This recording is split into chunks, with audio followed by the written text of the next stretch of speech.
Especialistas questionam o que a região metropolitana de Ribeirão Preto tem feito para minimizar os impactos da pandemia. A União de Municípios conseguiria muito mais recursos dos governos estadual e federal, a exemplo de Franca, que aumentou os leitos com essa iniciativa.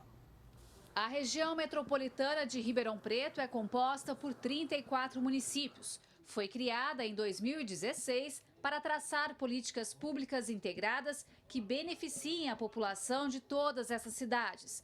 Mas durante a pandemia não vimos nenhuma ação desse grupo, analisa o professor de administração. Ribeirão Preto deveria ser o exemplo pelo porte, pelo tamanho, pelo nível de interesse que exerce, pela quantidade de atividade que existe na cidade. É o que você espera de um líder, de um lugar maior, de um lugar que tem mais recursos, que tem mais experiências, com tantos políticos proeminentes saídos aqui dessa cidade, né? Deveria ter mais experiência, mas nós não temos visto sequer o diálogo mais adequado. Para o professor de Direito, que apresentou um plano de articulação de políticas públicas para a região metropolitana em 2018, Ribeirão deveria puxar a fila e tomar a iniciativa. Ribeirão Preto figura aí como um capitão dessas outras cidades.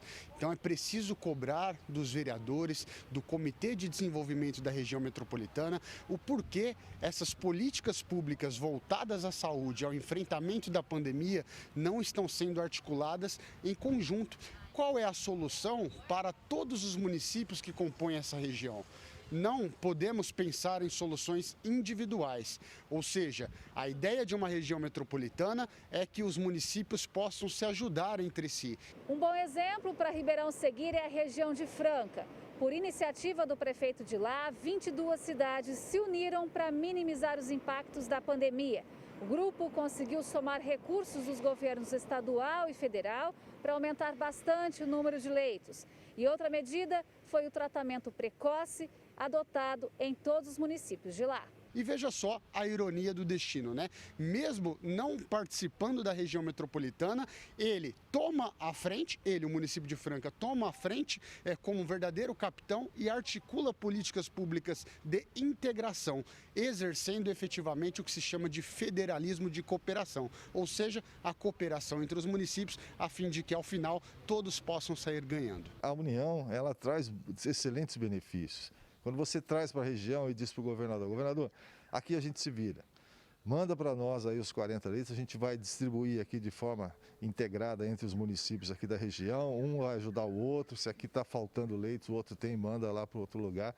Existe uma integração entre esses municípios e aí sim, isso sim pode ser uma solução positiva e reverter mais rapidamente essa situação de área vermelha que nós estamos aqui e voltar a acontecer. Para o economista, quanto mais cedo Ribeirão sair da fase vermelha e a economia voltar a dar sinais de retomada, os empregos que ficaram serão mantidos. Dizem até que existe muita interferência política nos números que são divulgados aí quanto à saúde. Eu não sei se é verdade ou não, mas no fundo algo precisa ser feito rapidamente. Não adianta a gente ficar constantemente apenas lamentando o que acontece em número de novos casos e número de óbitos.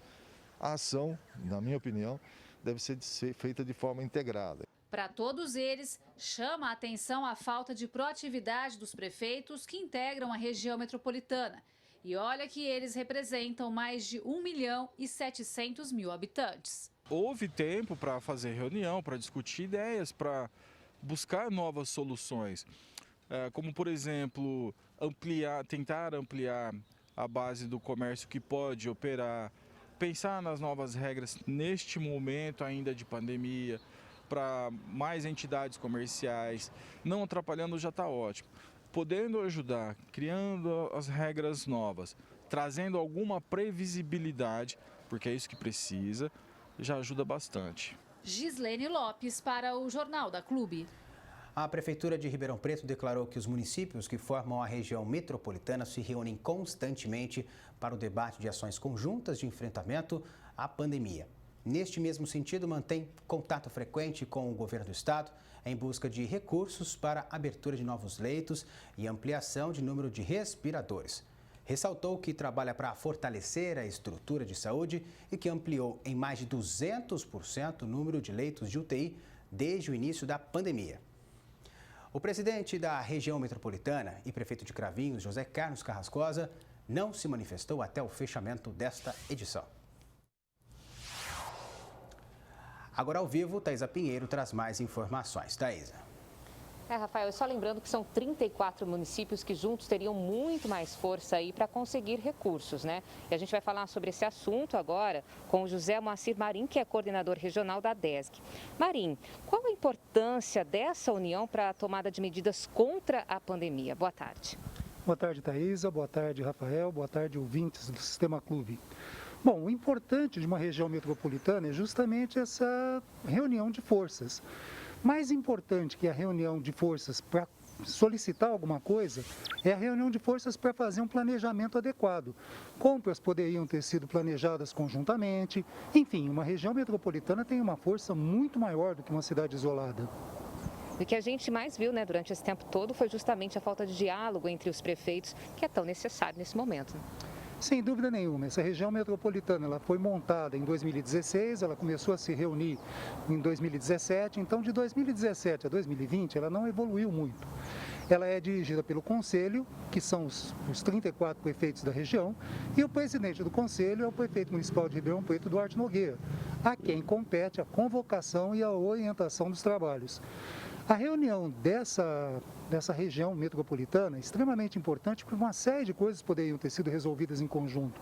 Poderia haver um planejamento em conjunto, poderia ser talvez trabalhado a instalação de um hospital de campanha na região, para a região metropolitana, poderiam ter sido discutidas alternativas, como por exemplo um protocolo de tratamento precoce para a região. Enfim, uma região metropolitana é importante, mas especificamente a de Ribeirão Preto parece não estar funcionando muito bem.